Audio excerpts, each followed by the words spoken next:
प्यारे बच्चों, अभी पिछले वीडियो में आप विभाज्यता के नियम के पार्ट फर्स्ट को आप पढ़े हैं और उसमें हमने आपको 2, 3 और 4 से विभाज्य संख्याओं के बारे में बताया कि 2 और फिर विभाज्य कौन कौन सी संख्याएं विभाज्य होती हैं, 3 से कौन कौन सी संख्याएं विभाज्य होती हैं और 4 से कौन कौन सी संख्याएं विभाज्य होती हैं। आज हम केवल 2 संख्याओं से जैसे 5 और 6 से विभाज्य संख्याओं के बारे में ही पढ़ेंगे। आप लोगों को बस अभी ये समझाया जा रहा है इन क्लास में कि कैसे होता है। ये सारे रूल जो होते हैं विभाज्यता के हम बाद में आपको लिखवा देंगे पूरा, कौन सी कैसे कैसे कौन सी संख्या से कौन सा संख्या विभाजित होती है, ये सारे रूल लिखवा दिए जाएंगे। तो आप यहाँ पे ध्यान दीजिए पहले समझने पर। पहली संख्या है कि 5 से विभाज्य संख्याएं, 5 से विभाज्य संख्याएं, 5 से विभाज्य संख्याएं। अब देखिएगा 5 से वे संख्याएं विभाज्य होती हैं जिनके अंत में 0 और 5 होता है। जिन संख्याओं के अंत में 0 और 5 होता है वह संख्याएं 5 से क्या होती हैं, विभाज्य होती हैं। जैसे आप ले लीजिए, बहुत बड़ी संख्या ले लेते हैं 3, 4, 5, 6, 7, 2, 4, 7, 3, 4, 5, 0। लास्ट में क्या आया है, 0 आया है, तो यह संख्या 5 से क्या होगी, विभाज्य होगी। अगर इसी संख्या के लास्ट में 5 आया है तो भी ये संख्या क्या होगी, 5 से विभाज्य होगी। और अगर 0 और 5 के अलावा कोई अन्य संख्या आई है तो वह संख्या 5 से विभाज्य नहीं होगी। अर्थात हमें यह ध्यान रखना है कि 5 से वह संख्याएं विभाज्य होती हैं जिनके अंत में 0 और 5 आता है।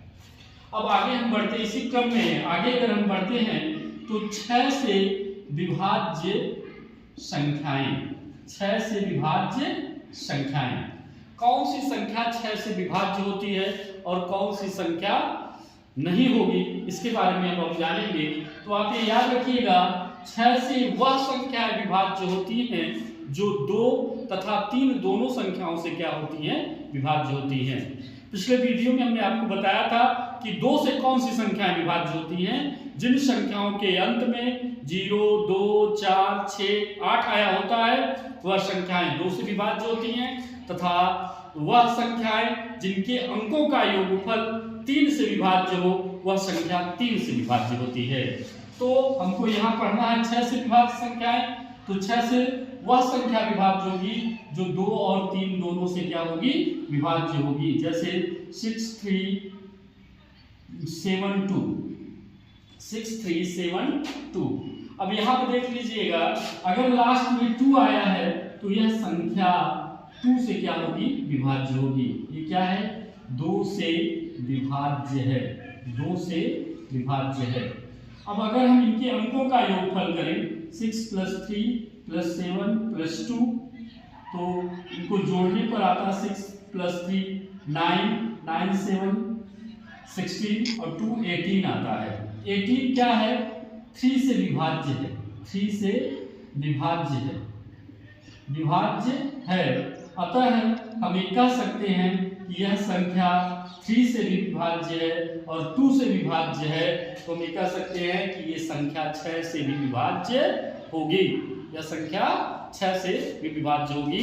एक बार आप फिर से ध्यान दें कि जिन संख्याओं के अंत में 0 और 5 आता है वह संख्याएं 5 से विभाज्य होती हैं, तथा जो संख्याएं 2 तथा 3 दोनों से विभाज्य होती हैं वह संख्या 6 से भी विभाज्य होती है।